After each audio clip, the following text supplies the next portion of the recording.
welcome once again to this webinar. So let me start without any further delays and further. Okay, so how we are going to do is I'm going to do a presentation. It's going to cover some aspects of the biology, psychology, some social cultural aspects, and a few techniques to handle role stresses. Oh, hi, Nilima. I see some familiar faces here, and hi, everybody else also. Yeah.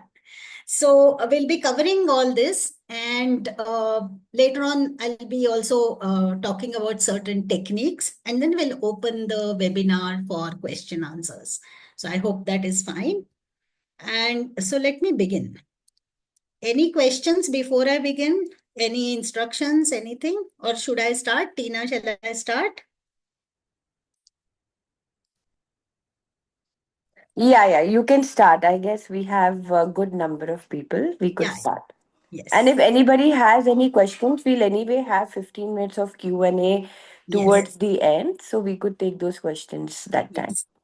And if somebody really feels the urge to interrupt and ask a question, please feel free to do it. Not too many, but if one or two have like a real burning question, feel free to do it. Okay, somebody's written something on the chat.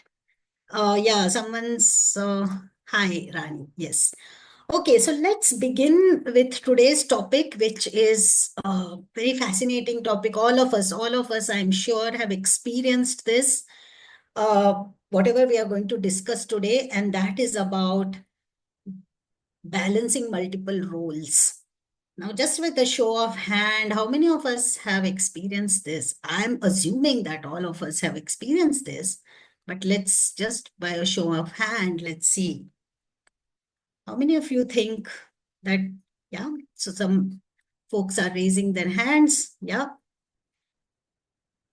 So most of us have struggled with balancing multiple roles.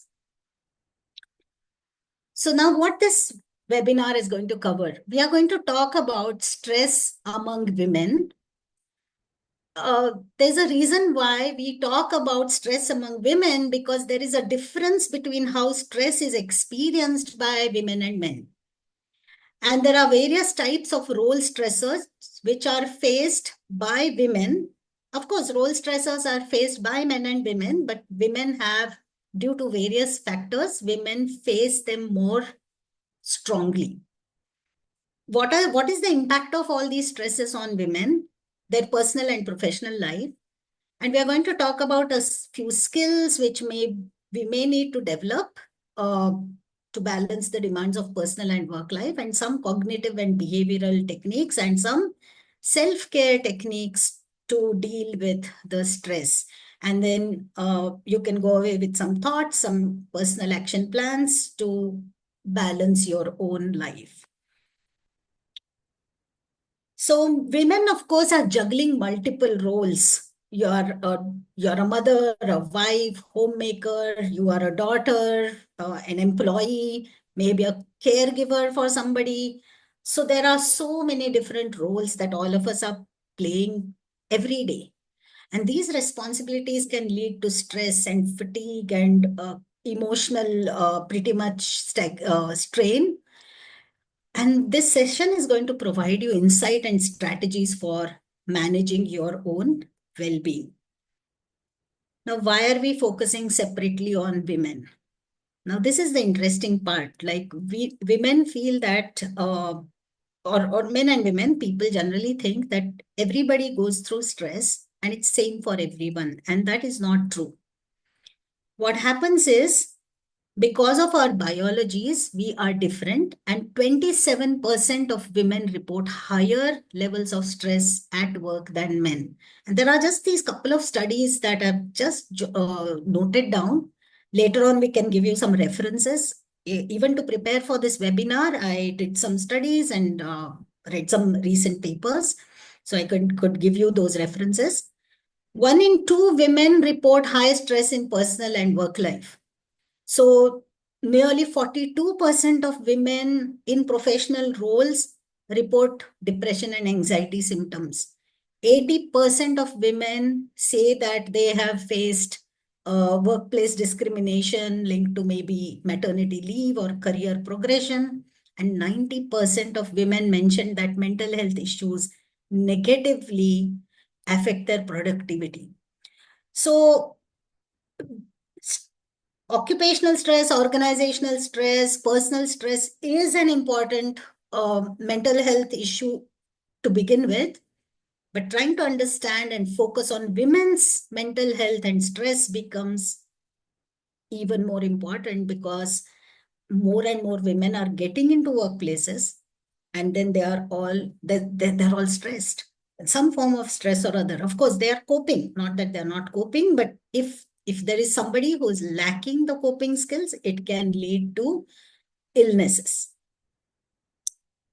Now, like I said, why are we focusing on stress of women? Now, one of the important things to understand is hormones play a big role in how stress is regulated inside our bodies. So they play a role in regulating cortisol. Now, whenever a person is stressed, there is high amount of cortisol and high amount of adrenaline in the bloodstream. They are called stress hormones. And these hormones are released so that the body is ready to fight the stress. Now, during stress, men have higher levels of testosterone, adrenaline, and cortisol, and women produce more estrogen and oxytocin. So there's all these hormones going on. Now, what happens with these hormones is the way it functions is that the men tend to be more external with the way they face the stress. It could convert into some kind of an aggression or external or behavioral problems. For women, it gets internal because there is this oxytocin which also plays a role, and women want to bond. They want to talk about their stress. So men also have, and there is, of course, there's this, why this cortisol happens and why this happens. It is called a hypothalamus pituitary adrenal axis. It's called the HPA axis, which means that the hypothalamus, which is a part of the brain, it stimulates the pituitary to release a hormone that makes the adrenal glands produce more cortisol and adrenaline, and thereby uh, what happens is women, on the other hand, have less stimulation of this axis. Why that happens is because of estrogen. And thereby, they have a more stable response to stress behaviorally. So, men and women are experiencing stress differently. And women experience stress faster and longer than men. And these are all studies which have been, there are a lot of papers on this. And men do not experience stress the same way. So men respond with a fight response and women respond with kind of a bonding. They want to talk about it. And men can't understand why these women are so touchy-feely about it. That is because of the oxytocin, that touchy-feely thing which comes. So what is the implication of this? So when we say that, sorry, my mouse ran away with me. So just a second, let me get my, yeah. So when women perceive that men are not supportive, we hear this, right? He doesn't understand me. He can't understand you because his brain is not processing the stress the same way. So they're like, why is she so emotional? Why does she need this? Now, the important thing to know here is if men and women understood this basic biological difference, then they are going to communicate better with each other. So next time you feel your spouse or your male colleagues are indifferent to you, what do you need to do? You need to ask for support because they are not going to understand. Remember, men are from Mars and women are from Venus. They really are because they are different. Their biologies are different. So don't assume that a man will understand your need for support and the emotional part of it when it comes to stress. So just ask them what support you want. And one of the issues, of course, when we are talking of stress is women don't want to necessarily ask support openly because of stigma, which is a whole different topic. Now, adding to the biology comes the psychosocial correlates of stress. So what happens? The women's responses of stress biologically, they become into like rumination, depressive thinking, melancholy, because it's all internal. And men's responses are aggression, substance abuse, behavioral, a lot of other behavioral consequences. The way they handle stress, internalizing and externalizing, are different. So with all the biology which is going on, there are psychosocial correlates like personality types. So if you have a type A personality, certain types of underlying personality disorders or trait anxieties. So there are a lot of psychological aspects. Assertiveness, your locus of control, how much do you feel or believe you are in control of things? All this adds to stress. Life stressors, are you going through major life changes? And imagine when women are already prone to becoming melancholy, becoming this every single, and women, due to her biology, she's going through major life changes. She reaches maturity, she gets married, she gets a kid. So the changes in a woman's body are more than they are for men. So you can imagine why women are stressed, right? So the stress starts in our own biology, in our own psychology, right? And then of course the socially how we are conditioned. So it's always a biopsychosocial model whenever we talk about it. And of course, learning through role models. How did your mother handle stress? How did your father handle stress? What did they teach you when you were young? Did you learn resilience? So all these are other factors. And of course, cultural norms. So it's okay for women to cry. Men should not cry. Men should not exhibit these behaviors. So there are a lot of cultural responses. So with all these expectations and psychosocial correlates, which combine with biology, stress becomes a very complicated, complex issue for women. So the implications here are: become aware of your stressors, become aware of your triggers, learn to respond, don't react, learn to respond and seek help or therapy, talk to a friend. Of course, women do tend to talk, like I just said, they like to bond. But then if things are not improving for you, then you need to seek help. Now let's look at role stress. Now we're talking that today's topic is really balancing these multiple roles, right? We play a lot of roles. So what is this? Now, types of role stress, there can be different types. One is the intrapersonal. Intrapersonal means me, single person, I'm playing different roles. So conflicts between work and personal life. This is the level one. Like I'm working and I have my personal life. This is the entire domain of work-life balance. Okay, this is an intrapersonal role stress. Then conflict between that same role, if you're like, for example, in your personal life, you can be a daughter, you can be a daughter-in-law, you can be a sister, you can be a wife. So all these role expectations that you need to fulfill. So there are all these, so your work life, your personal life, within your personal life, you have different roles. So there are so many role conflicts, right? And constantly you have to navigate them. Now, a lot of times what happens is each and every time we are not consciously thinking about it because our brains don't spend time in conscious decision making due to our learning, due to how we are socialized, and all these factors. Most of the time we manage. But when it becomes really overwhelming, that is the time you have to start thinking consciously about making sure that something changes for you. Now, interpersonal role stress will be the interpersonal conflicts. So this is another big area. Like in our counseling practice, in our therapy practice, a lot of people come with interpersonal conflicts. A lot of clients have maybe marital issues, maybe they come for couples therapy, maybe they are going through some other issues at workplace. I have got clients who have come to me for counseling for workplace harassment. These women, they're, I mean, like at least, I mean, whoever has come to me have been women so far. Workplace role stresses are like there's too much of work, there's role ambiguity, not knowing what exact work is, what my boundaries are, right? And then, of course, like we said, role conflict, which is inter or intrapersonal. And there are whole lot of other types of role stress, like stagnation, overload, self-role, distance. Now, remember, when we talk about role stress, it's there for men and women. But for women, because they play all these various roles and because of the social psychology of it, which I'm coming in a minute, they are experiencing it more than men. So the entire biopsychosocial factors play a role.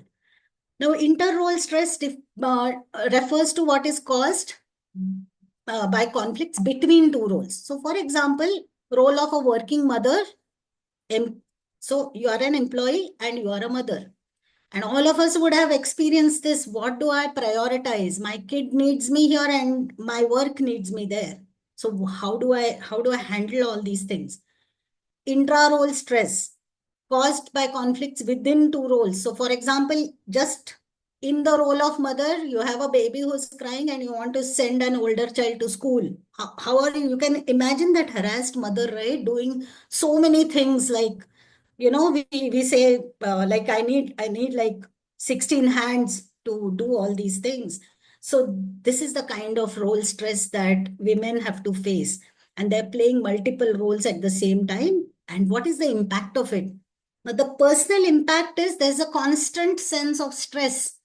And if that is not resolved, if you do not build skills to handle it, you can then develop anxiety, depression, low self-esteem, and of course, physically, you can have fatigue and burnout. Your immune system will get suppressed because cortisol and all these stress hormones will suppress your immune system, which means you are going to fall sick, which has other complications.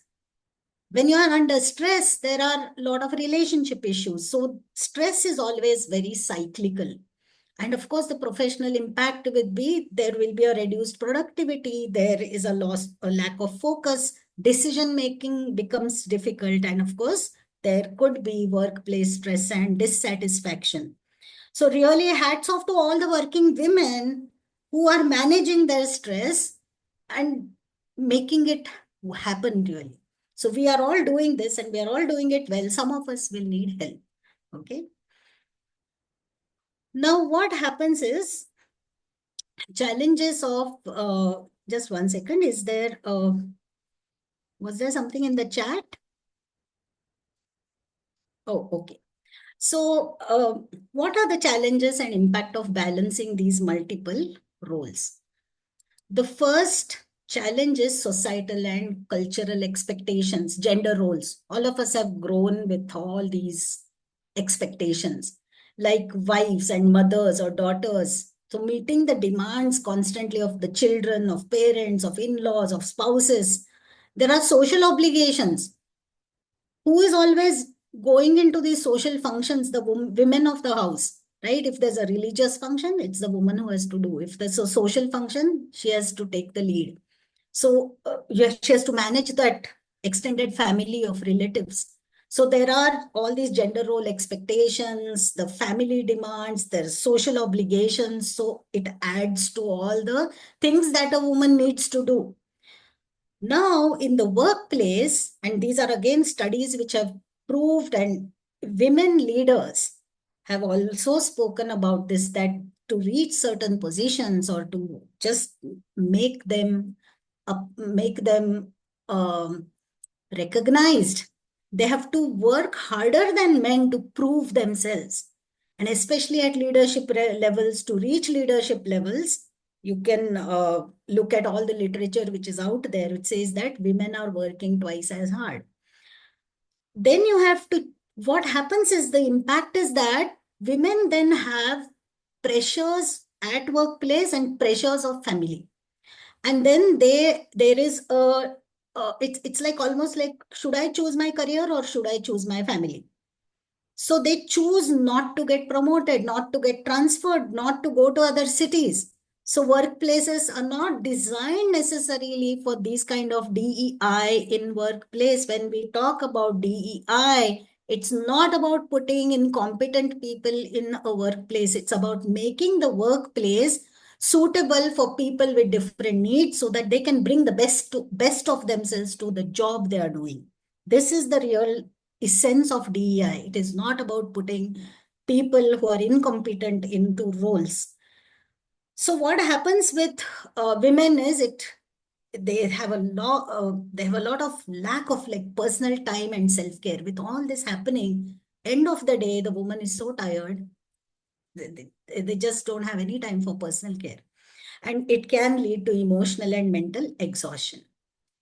Now, one of the biggest reasons why women face stress more than men is because of biases and discrimination.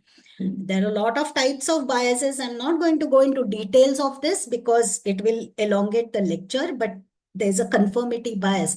Conform to the norms or agree to views. So a woman must do this, and we expect the woman to do that.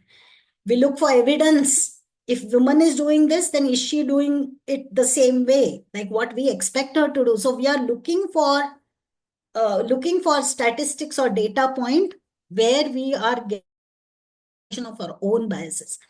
Attributional bias. I mean, we have heard this. Oh, this has happened because she's a woman. It's you're just attributing maybe a lack of a quality or something to a person or to a woman or to anyone, and that's called attributional biases. Beauty biases, there are gender biases, and of course there is an unconscious bias. Now unconscious bias is different from all these cognitive biases. The first examples up to gender biases are cognitive bias. Unconscious bias relates to a perception between different groups. Okay, like how we perceive women and how we perceive men. Okay, that is an unconscious bias, and bias leads to discrimination at workplace. So what happens is already there's a bias, then there is a discrimination. Now, a lot of this, remember, these are unconscious processes. So we need to become conscious about what is happening. Men have to become conscious about what is happening. Women have to become conscious about what is happening. Now, this can lead to discrimination and stereotypes. Now, women are stereotyped in many ways. Like women should be the best mothers. Women should be the best. I mean, first of all, the stereotype or the bias is women cannot be as effective as men in leadership positions. I mean, this is what even the literature says that, right? This is like a bias. Now, what happens is because of these social expectations, women need to prove themselves more. So it means that if I'm a working mother, I need to I need to make sure that I am taking care of my child. Otherwise, I'm going to feel guilty. Okay. A lot of women actually suffer from this syndrome. They suffer from guilt because I'm working. I need to take care of my child. Or whatever. It could be spouse, it could be a daughter-in-law, it could be something else. Now, one of the things that happens with women, why there is so much of stress, is because of what is called as a stereotype threat. Now, what is the stereotype threat? It means that if I do something, it is going to reinforce that stereotype. I'll give you an example. If a prisoner has come out from a prison, even if he makes a single small infringement, then they say prison cannot, once a prisoner, always a prisoner, once a criminal, always a criminal, right? This is a stereotype threat. So what happens with women is a working woman will then overcompensate for caring for the child. Because if she doesn't do it, if the child falls ill, the woman is going to be blamed. See, you can't be a good mother. Why you can't be a good mother? Because you're working.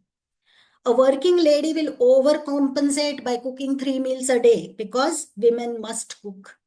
Now, woman will try her best in the office. Why? Because the stereotype and the bias is men are better at taking decisions. Men are better at leading. So, woman is trying hard unconsciously to prove herself that she should not be any less than male colleague. Because even if there is one infringement, that stereotype is reinforced. Now, imagine if this is happening every day, your stress is going to kind of compound. Now, what happens is it leads to a lot of high level of stress, women needing to prove themselves again and again at home and at workplace, that need to be the best. Okay, it's all coming from within. And what happens, it affects the careers of women. Like early career, they are, everything happens in those late 20s, whatever, your 20s and 30s, you're getting a job, getting married, settling down, you have to have children. Everything is happening at one time. So imagine the stress in that age group, right? And studies have proved that this age group is most highly stressed. So the studies have proved that the younger, early career women are more stressed, very highly stressed. Then comes, so with age and experience, the stress level of women actually comes down.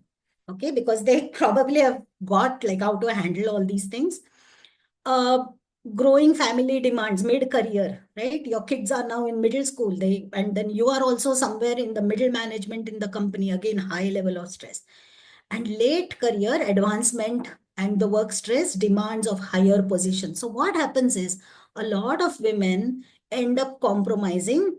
They leave their jobs or they look for jobs that may not tap their full potential. Now, what I'm saying is this is not wrong. Okay, because end of the day, it's your choice. But what women should do or should take care about is they should not feel negatively about these choices. Okay, many, many times women start regretting. I should have done this. I should have done that. I should have applied for that position. I should have gone on the client side. I should have been there, right? But because of all these pressures, women leave the workforce and then they are not going to that highest level. They don't shatter the glass ceiling because so many women are not there to do it, right? And some of them just compromise. Now, making compromises is fine. Okay. However, you have to work through the emotions that the compromise. Yeah, someone please don't annotate. Like if you are touching the screen, then the screen is getting annotated. So, so let me very briefly talk about how are we going to manage this stress. Any questions so far? I'm just going to take a very short pause. Any questions about any of these things that I spoke about, the differences, the biology, the psychology, and especially the social role expectations? Okay. And you can put your questions in the chat. We can come to those questions at the end of the presentation also. Okay, now how do you manage? So with all this, now you understand how this is a very complex issue. So what do you do to manage? Now there are a lot of ways to manage this stress. Let's look at some of the cognitive behavioral techniques. Now, cognitive behavior therapy is a very highly evidence-based therapy. Now, here what I'm telling are a few techniques, right? So one of the techniques that you can do is work through the feelings. Now, if you are feeling anxious, if you are if you're feeling angry, there's resentment, there's regret, then first thing you to do is identify those negative thought, those negative feelings. Identify, label those feelings. What am I feeling? Am I feeling angry? Am I feeling regret? Am I feeling depressed? It could be whatever. That emotion has to be labeled. Once you identify the emotion, label the emotion, you say, why am I feeling this? So suppose, for example, you're feeling guilty, okay, like, or you are feeling very helpless. I must be the best mother. I'm not a good mother. Okay, suppose that is something. Then one of the ways to handle this cognitively is you have to reframe that thought to a more realistic thought. For example, what do mothers do? Right? Ask yourself, am I a good mother? Am I doing all these A, B, C, D, F, G things? Am I caring for my kid? Am I making sure that he's having or she's having, my daughter or son, they're having my time when I'm with them? Am I having nice, loving conversations? Am I giving them the right food? Am I providing for them? Am I there for them? Right? So, do all good mothers need to be at home at all time? What about other successful women who have always gone to work and they still have been good mothers? Their kids have turned out just fine.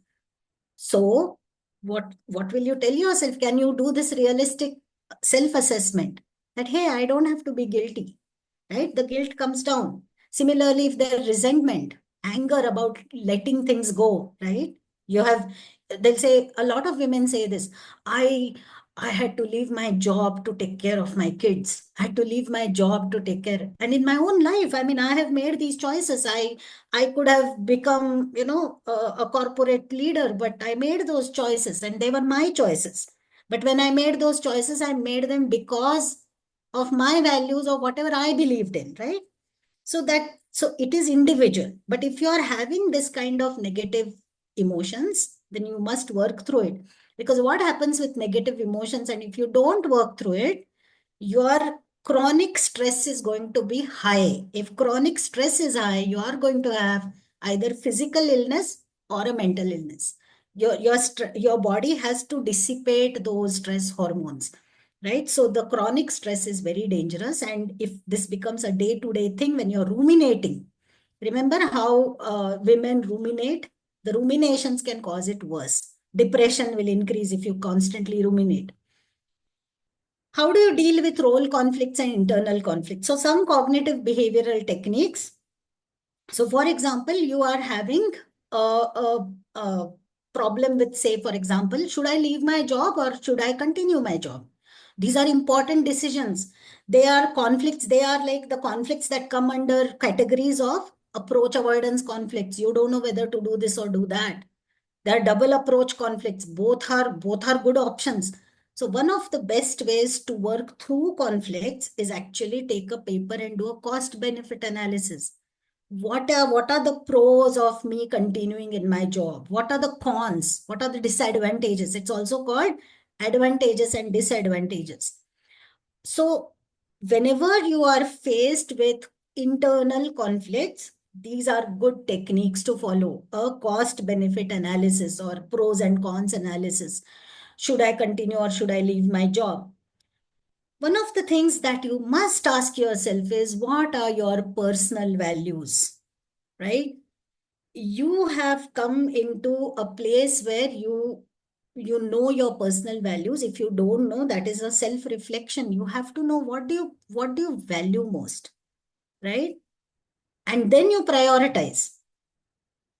At the same time, you have to put a goal, like a long term goal. What do I want to do? What do I want to do really in life? What is the purpose? So all these things start coming when you are doing this kind of analysis. Cognitively you are thinking. And then, of course, time management. This is a very practical thing. If you are doing 10 things, please have a proper time management plan where you are doing the urgent, important metrics. You're using the time management techniques. And a lot of people who actually use these techniques feel good. There are, you set boundaries for what is demanded of you. Okay, setting boundaries is very important. Like for example, I'm not going to work from this time to this time. I'm going to keep my cell phone off when I'm having my dinner. Okay, that is a boundary you set for yourself, right? So like this, you can use some cognitive behavioral techniques. So there are a number of CBT techniques. If you are having high levels of stress, it would be helpful to talk to a counselor who can help you work through this so that your stress level comes down. If you can do it by yourself, great. If not, a counselor will help you. Maybe a couple of sessions with a counselor can just help you talk through this and help you resolve these conflicts. The second set of stress management techniques would be skill development. Now, we spoke about the social psychology of bias and prejudice and stereotypes, right? There's a lot of unfairness. The unfairness can be because of biases, because of discrimination, because of stereotypes. So, to deal with this, what do you need to do? One is assertiveness. Now, remember, if you are looking for, first of all, you have to know that you need to be assertive. Are you always saying yes to everything? Boss says something, you say yes. Your spouse says something, you say yes. If you keep on saying yes to everybody, you are going to be pressed for time and you're going to stress yourself and you probably won't be able to focus on anything then. It becomes very, very stressful. So becoming assertive. When you become assertive, you are able to say no. You're able to set boundaries. So all these are important skills that you need to develop as an individual. Now, one of the things that you could do is to build strong networks and advocacy groups in your organization. As women, what do you advocate? Right? What would you tell your top management? What would you tell your leadership? Okay, how are you going to address discrimination? There could be discrimination in so many ways. I mean, one of the things that everybody talks about, and there's a lot of publication, is the great salary divide between what men get and women get for the same job. It could be happening. So look at what is happening in your organization and start some advocacy groups. Third is developing persuasion and influencing skills, negotiation skills. These are very important skills. As we start growing in our careers, you have to develop these skills because these are the skills that will help you manage your stress also. So people with high assertiveness have low stress. People who have strong networks have low stress. People who have the persuasion, influencing, and negotiation skills have low stress. That directly, and there are hundreds of studies which actually have been done on these. Setting boundaries like personal versus work time, boundaries for what is asked of you. So make sure that some of you may say, hey, I'm working in a situation where there are client calls. There are, there's a project which is like sitting on a burner and I have to do it. Prioritize. Okay, nobody is saying don't do it, but prioritize that then. And then make a plan that once that is done, what are you going to do for self-care? And that's where we come towards self-care. Self-development through continuous learning. So this is also another very important way of managing your own stress, continuous learning. What happens is invest in continuous learning so that you are expanding your skills so you can pivot anytime. Now, in my own experience, I've lived through 3 relocations, international. I live in the US and India. I'm, you know what? I think we need to disable the annotations here, please. Yeah, let's, if there's some way you can disable the annotation. So I just request, whoever not to touch your screens because if you are just make sure your annotation window is off. Okay. So I'm just trying to, all right. So let me go back to the skill development. Yeah. So invest in continuous learning and expand your own skills so that you can pivot. And this is exactly as I was saying in my own life, I did this, right? I've been continuous learning. I invest in my own learning. So as you grow, you know that you have choices, you have options, you can do so many things. I mean, you can just keep reinventing yourself by continuous learning. And like I said, there are pressures, there are work pressures from all quarters. There may be burning situations in the workplace, demands from your family. So over here, you must you must do self-care. This is important. This is I mean, don't think that this is just somebody saying that do breathing and meditation or whatever. It is a must. If you're not doing it, start doing it. If you're doing it, continue to do it, right? First self-care technique is seeking support from family members, colleagues, friends at workplace. So whatever is happening with you, please seek support. Ask for help. Just ask for help. I need help to do this. So don't feel that you have to be the best and you have to be that super mom. You have to be that super woman who is doing everything. Seeking support is very important. Just ask for help and you can do it in a very graceful way, right? So I need help. Just ask that. Relaxation techniques, of course, deep breathing, progressive muscle relaxation. You could do those things. We'll probably do this activity at the end of this session. We'll do 1 or 2 of these activities. Now, behavioral activation. This is again very important. You have had a very stressful project. just engage in some fulfilling, fun activities. I also tell a lot of my clients to develop a hobby. It could be music, it could be dance, it could be doing theater, it could be a comedy club, it could be anything, it could be painting. Please have some hobby if you have not developed a hobby, because that is something like your go-to. You need that space which is just for yourself. You're doing it only for yourself, your own joy, right? Don't miss the joy in living. What happens is, with our daily like these routines and all of us doing this rat race, a lot of joy has gone out, and that feeling of joy must be there in everybody, so that you're enjoying your life, right? And if you're having problems with that, please seek help from a professional so that you get it back. Mindfulness and meditation practice, this is again an extremely important method of managing your stress. Now, mindfulness is a very powerful skill that allows you to focus on what is at hand, and it enhances productivity and decreases stress. So how do you do mindfulness? Now, when we give an example of mindfulness, I'll just lead you through an activity of mindfulness right now. Okay, just after this slide maybe, and then I'll tell you how to apply that. Okay. Now, developing self-compassion and self-acceptance. Now, it is okay not to be the best at everything. Like, all of us need help. All of us are not good at everything. I mean, we just can't be, right? We can't be best in everything. We can be best in something, but we don't have to be best in everything. Just, yeah, just 1 minute. Yeah, just 1 minute, huh, all of, yeah.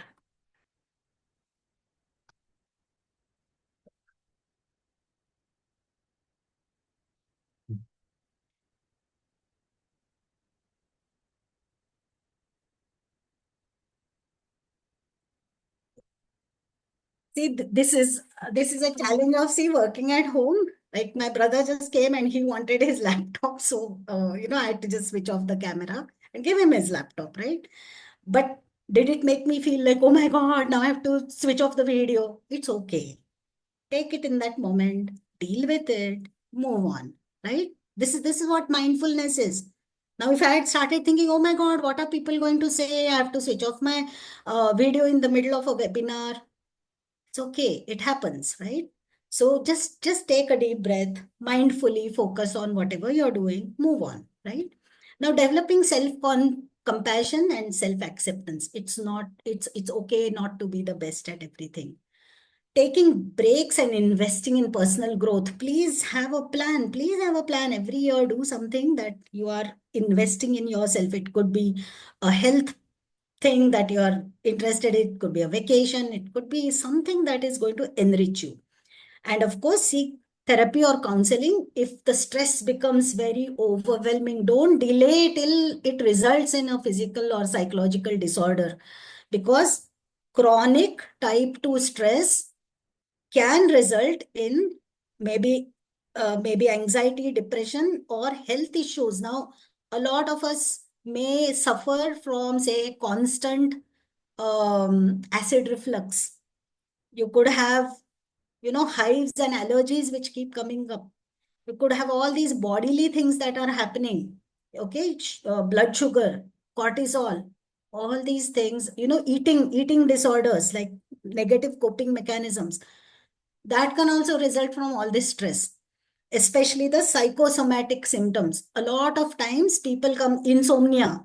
Like, I have got clients who come with these problems, especially I've got two clients now who are having acid reflux. It's all stress related, right? Insomnia. Again, they get into these, so that they have not really taken care of their stress. Some of them don't know where it is coming from. If you ask a person, like, why are you so stressed, they are not able to figure out. So if you go to a proper qualified psychologist or a counselor, they will help you understand where that stress is coming from and help you to resolve it, and it will of course be a positive outcome for your own health. So with that, we looked at some cognitive techniques. We looked at skills, we looked at self-care, and now we looked at organizational support. Now, all of us, most of us attending here are women. We work in different organizations. So, in your organizations, if you are in leadership positions, what can you do? Of course, policies friendly to women like work from home, hybrid work, flexi time. Now, before the pandemic, as psychologists, as organizational psychologists, or as consultants, we would constantly tell or suggest these as stress management or organizational support techniques. After the pandemic, a lot of companies have gone into hybrid work, which is a good choice, not just for women, but for men also. But now with this whole forcing people going back to work, imagine the traffic. Imagine again, you're putting everybody into that stress cycle again. Again, a lot of literature has happened in very recent last couple of years on hybrid work, and they say that's the best form of, the most effective form of work is hybrid work, rather than fully remote or fully from office. Make it easy for other women in the workplace. This is important. Sometimes they say women only come in the way of other women. Okay, that's because for women, there's another emotion. It's called jealousy. So it is also expressed because jealousy is an emotion which has its own evolutionary reasons. But then what happens is it can have negative impact on interpersonal relationships, negative impact on careers. So it becomes messy. Okay, so make it easy for other women. Remember that you have been through these things. So can you make it easier for other women instead of saying, hey, we had to go through worse. So why can't you do whatever's available to you? You guys are lucky, right? Yeah, my generation went through when I was entering the workplace, I had no options and nothing was there. But because of that, should I say, hey, I did this, so you guys have to learn? No, let me make it easier for the younger generation. Provide guidance, coaching, and mentoring programs for women. This is very important. Become coaches, become mentors, so that the younger generation, those other women are going to be helped along the way to cross those boundaries, to reach their potential, to become high potential, to highly functioning individuals. Provide counseling and mental health services to help these women employees. Develop women leadership programs. A lot of companies have this. I mean, there are companies which are having these special programs, but if you don't have, then this is something that you can advocate for. I spoke about advocacy groups, right? And DEI measures. Of course, like I said, DEI does not mean putting incompetent people in roles. It means that making policies, procedures, workplace culture so that everybody feels valued. This is all about DEI. So in conclusion, women have very special challenges when dealing with stress and stressors. That's because of their biology, because of the psychosocial milieu and all the learning and all the gender role expectations and all that. It combines together to cause this really, really stressful. Uh, I mean, the stress for women is experienced more than what men experience. There are multiple role stresses due to social and cultural norms. Women need to make choices with complete understanding about pros and cons. Okay, go with an open mind and open eyes. Use different techniques like I shared, cognitive behavioral techniques, skill building, and self care. Very, very important. And organizations can make cultures more DEI friendly for women, and aligning your decisions to your personal lives, personal values.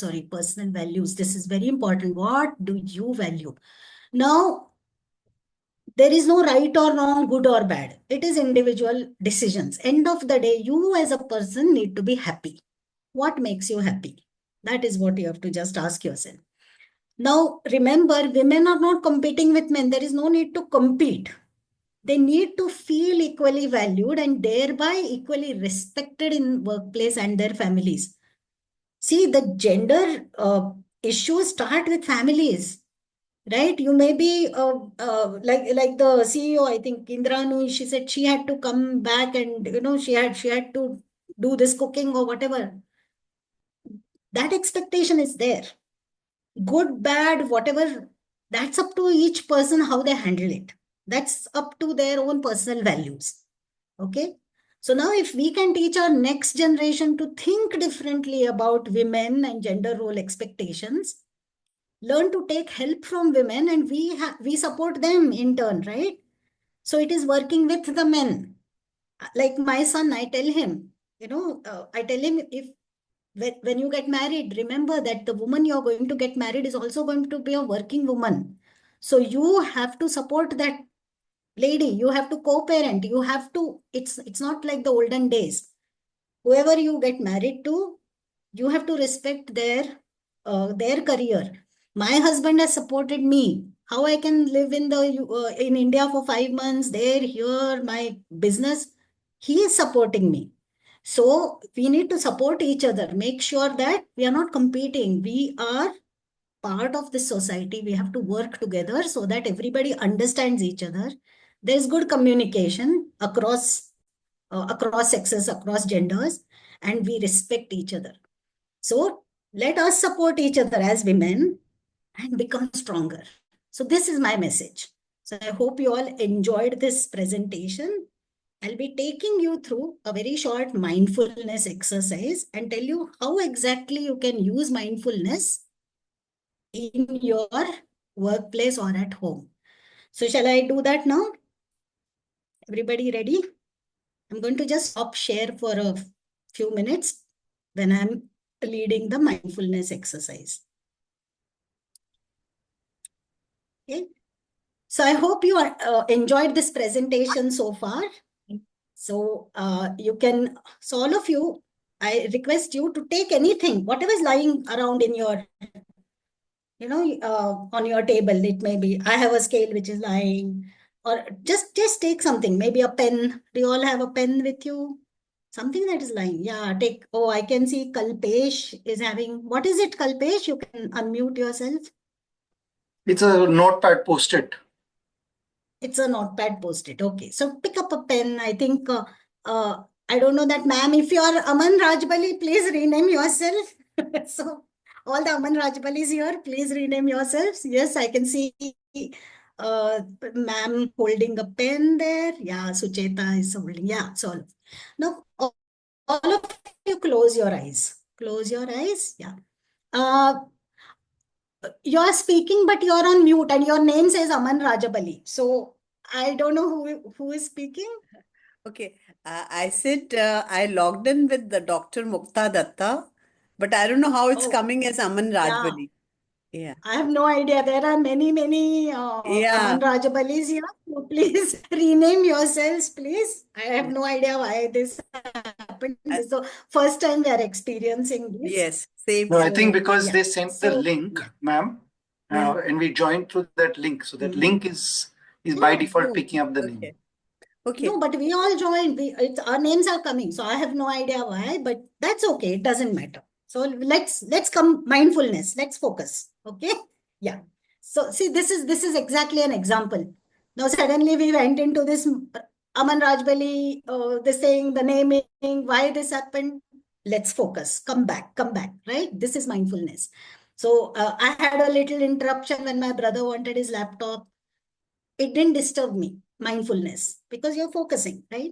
So all of you hold whatever you have. I have a scale here, or some box here, or whatever it is.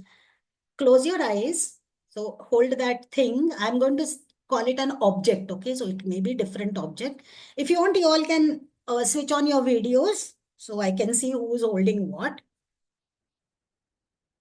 Yeah, you all can, some of you can switch on your videos. I don't, I mean, this is a psychologically safe place. You can, if you want, you can switch on your videos.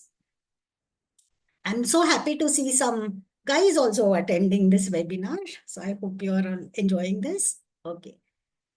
All right. So all of you are holding a pen or a object. So close your eyes. Now all of you close your eyes. Hold that object in front of you and just touch the object, feel it. Is it cold? Is that object hot? What is the temperature of that object? Okay. Is it sharp? What is the texture it has? Is something written on it? Is there an embossing on it? Close your eyes, keep your eyes closed and just focus on that object. What is the shape of that object? Is it circular? Is it a rectangle? Is it a circle? What shape is it? How big is this object? Is it small? Does it stay in one hand? Does that object have any layers or any dimensions? Or is it just a flat object? What are the features that object has? Is it having edges? Are those edges smooth? Are those edges sharp? How are you feeling those edges? Now come back to again, what is the temperature of that object? Is it hot, cold? Now slowly open your eyes and look at that object. Look at it. What color is that object? Make a mental note. How many colors are there on that object? Is it just one color? Is it multicolored? What is the function of that object? Why is that object important? Is that object helpful? So just ponder over it. What are the different parts of that object? How many parts does it have? Is it a very complex object or is it a simple object? Once again, feel it again. Is it smooth? Are there any scratches on it? Can you feel the minute scratches on that object which you had not felt before? Close your eyes and again feel that object. You had not probably felt the scratches before. Maybe there's a scratch there. Maybe there's something there. Okay? Now open your eyes slowly and you can let go of that object. Okay? Now how was this experience? Yeah, Kalpesh, you are clapping your hand. Can you just very briefly say what this experience was like? So, I have been using this notepad for many, many months or many years now. But there was so much of detailing that probably I had never noted. So, even the feel of the softness of the pad, or there's a particular design which is here on the left-hand corner, which I've never consciously made a note of it. So I could actually make a note of that today. Yes. So this is yeah. excellent, Kalpesh. Thank you for volunteering that answer. Now, this is what mindfulness does. It brings into focus. When we say something is being brought into focus, it means our attention is drawn to it. Because otherwise, there are so many stimuli around us. Now, just think about your environment. Is there some traffic sound outside? Is there cooking going on at home? Is somebody watching TV there? There are so many sounds. When you're focusing on that sound, when the stimulus becomes very loud, it interferes, right? But our brain is able to filter all those things out, right? It can filter it out, but bring back your focus. Bring your focus. Now, this is mindfulness. And one of the times that I personally found mindfulness extremely useful and beneficial was during COVID. My parents were hospitalized. They're all suffering from COVID. They were in the hospital for 15 days. I mean, it was a time of, and both in their 80s, was a time of great stress. And I was doing I was teaching, I was conducting training programs online. With COVID, we were doing all the housework because there were no maids, nothing. How did we manage? And there was this constant stress of how is mom and dad? How are they doing? it was, I think all of us have gone through those horrible times, right? What helped me at that time was mindfulness. If I'm sweeping the floor, full concentration on sweeping the floor. I'm not going to think of my mom and dad when I'm sweeping the floor. I'm going to look at, jhadu karna hai. If I'm washing vessels, I'm focusing on that. So this is, if you daily mindfulness, what happens is your cortisol levels come down. So for women, when you are doing so many roles, when you are doing work, don't think about what should I cook in the night. Okay, juggling multiple roles, this is what happens. We are thinking 2 steps ahead. We need to plan. Okay, but planning doesn't mean mindlessly